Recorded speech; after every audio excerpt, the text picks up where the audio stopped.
നമസ്കാരം. ഇപ്പോൾ ചർച്ച ചെയ്യപ്പെടുന്ന ഒരു പ്രധാനപ്പെട്ട ഒരു കേസിനെ കുറിച്ച് സംസാരിക്കാൻ വന്നതാണ് ഞാൻ. വേറൊന്നുമല്ല, നിങ്ങൾക്ക് എല്ലാവർക്കും അറിയാവുന്ന ഒരു കുഞ്ഞിൻ്റെ ഒരു മർഡർ കേസ്. അത് വെറും ഒരു മർഡർ കേസൊന്നുമല്ല, പ്ലാൻ ചെയ്ത് ഭയങ്കര ക്രൂരമായിട്ട് മൃഗീയമായിട്ട് അതൊക്കെ ഒരു മൃഗീയത, ക്രൂരത എന്നൊക്കെ പറഞ്ഞാൽ അത് ചെറുതാവും. അതിലുപരി ആ ഒരു പൊടി കുഞ്ഞിൻ്റെ ശരീരത്ത് ഒരു 1.5 വയസ്സുകാരനെ ഏൽക്കാൻ പറ്റുന്നതിനപ്പുറം ഒരു 91 മുറിവുകളാണ് കണ്ടുപിടിച്ച് പോസ്റ്റ്മോർട്ടം റിപ്പോർട്ടിൽ. അത്രയ്ക്ക് നികൃഷ്ടമായിട്ട് ഒരു മനുഷ്യൻ എങ്ങനെ ഒരു പിഞ്ചു കുഞ്ഞിനോട് ഇങ്ങനെയൊക്കെ ചെയ്യാൻ പറ്റും എന്ന് എനിക്കറിയില്ല. കാരണം എന്ന് വെച്ചാൽ ഞാനും 2 മക്കളുടെ അമ്മയാണ്.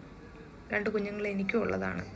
അപ്പം നമുക്കും എവിടെ ഏതൊരു കുഞ്ഞിൻ്റെ ഒരു വാർത്ത കണ്ടാലും നമുക്കത്, എൻ്റെ മനസ്സിൽ അത് നല്ല രീതിയിൽ തന്നെ ഹേർട്ട് ചെയ്യും. നമുക്കത് ഉറങ്ങാൻ പറ്റില്ല. ഇപ്പം ഒരു 2-3 ദിവസമായി കണ്ണടയ്ക്കുമ്പോഴും തുറക്കുമ്പോഴും ഒക്കെ ആ ഒരു പിഞ്ചു കുഞ്ഞിൻ്റെ മുഖമാണ് ഓർമ്മ വരുന്നത്. പറയാൻ വന്നത് വേറൊന്നുമല്ല, ദൈവം അർഹിക്കുന്ന കരങ്ങളിൽ കൊടുക്കില്ല. കുഞ്ഞുങ്ങളെ ആയാലും അതിപ്പോൾ ഏതൊരു വസ്തു ആയാലും ശരി, തന്നെ അർഹിക്കുന്ന ആളുകൾക്ക് ദൈവം കൊടുക്കില്ല. അമ്മയെന്ന് അവരെ പറയാൻ പറ്റില്ല. ആ ഒരു സ്ത്രീയും ആ ഒരു നരാധമനും.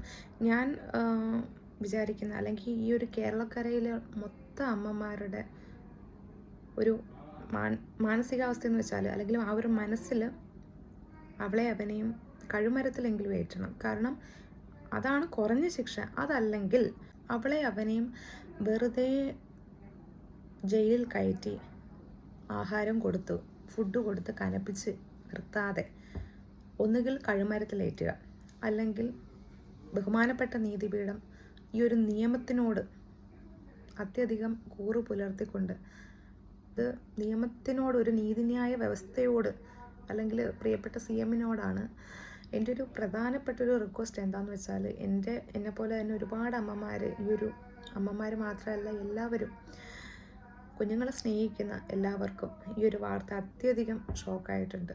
അപ്പോൾ എൻ്റെ ഒരു ഒപ്പീനിയൻ എന്ന് വെച്ചാൽ, ഇപ്പോഴാർക്ക് തന്നെ ഒരു ന്യൂസിൽ കണ്ടു, അവിടെ തെളിവെടുപ്പിന് കൊണ്ടുവന്നപ്പോൾ തന്നെ പ്രതിയെ കയ്യേറ്റം ചെയ്യാൻ നിൽക്കുന്ന ആ നാട്ടുകാർക്കിടയിൽ ആ നാട്ടുകാരെ പിടിച്ചു തള്ളി മാറ്റിയിട്ടാണ് ഇവർക്ക് എസ്കോർട്ട് പോകുന്ന കണക്ക്. എന്തോ ഒരു വലിയ വീരകൃത്യം ചെയ്തിട്ട് അതിന് എസ്കോർട്ട് പോകുമല്ലോ, അതേ കണക്കാ പോലീസുകാരൊക്കെ പോയത്. അതൊക്കെ കാണുമ്പോൾ തന്നെ നമുക്കൊരു എന്തോ ഒരു ഇത്, നമുക്ക് ആ ഒരു നമ്മുടെ ഒരു നിയമവ്യവസ്ഥയോട് തന്നെ നമുക്ക് ഭയങ്കര ഒരു വെറുപ്പും അവജ്ഞതയും തോന്നുകയാണ്.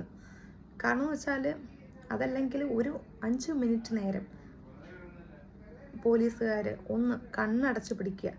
എൻ്റെ ഒരു റിക്വസ്റ്റാണ്. കാരണം കണ്ണടച്ച് പിടിച്ച് അവനെ ചെയ്യാവുന്ന എന്താണെന്ന് വെച്ചാൽ അത് നാട്ടുകാർ ചെയ്തോളും. ആ നാട്ടുകാർ അത് ചെയ്ത് അവർക്ക് ജനങ്ങൾക്ക് ഇട്ട് കൊടുക്കണം, ജനങ്ങൾ തീരുമാനിക്കണം. കാരണം ഇനി ഒരിക്കലും ഇങ്ങനെ ഒരു കുഞ്ഞിനോട് ആരും പെരുമാറാൻ വേണ്ടി ആ ഒരു കൈ പൊങ്ങരുത്. അത്രത്തോളം ആ കുഞ്ഞ് അനുഭവിച്ച് കഴിഞ്ഞു. ആ കുഞ്ഞ് ചെയ്ത തെറ്റെന്താന്ന് വെച്ചാൽ, ആ ഒരു നികൃഷ്ടയായ ആ ഒരു സ്ത്രീയുടെ വയറ്റിൽ ജനിച്ചു എന്നുള്ളൊരു തെറ്റേ ആ കുഞ്ഞ് ചെയ്തിട്ടുള്ളൂ.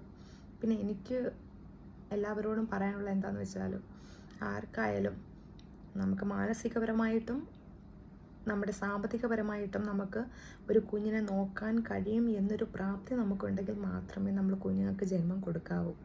നമ്മുടെ മനസ്സിനും ശരീരത്തിനും ഒക്കെ നമുക്ക് നോക്കാൻ പറ്റും. കാരണം ഒരു അമ്മ എന്ന നിലയിൽ ഒരു കുഞ്ഞിനെ നോക്കുക, എടുക്കുക, ഏറ്റവും ടഫായിട്ടുള്ള ഒരു ജോലി എന്ന് വെച്ചാൽ കുഞ്ഞിനെ നോക്കുക തന്നെയാണ്. അതിനൊരുപാട് പ്രതിസന്ധികളും വെല്ലുവിളികളും ഉറക്കൊഴിയണം, ഒരുപാട് പോസ്റ്റ്മോർട്ടം ഡിപ്രഷനിലൂടെ കടന്നു പോകണം, ഒരുപാട് കാര്യങ്ങളുണ്ട്.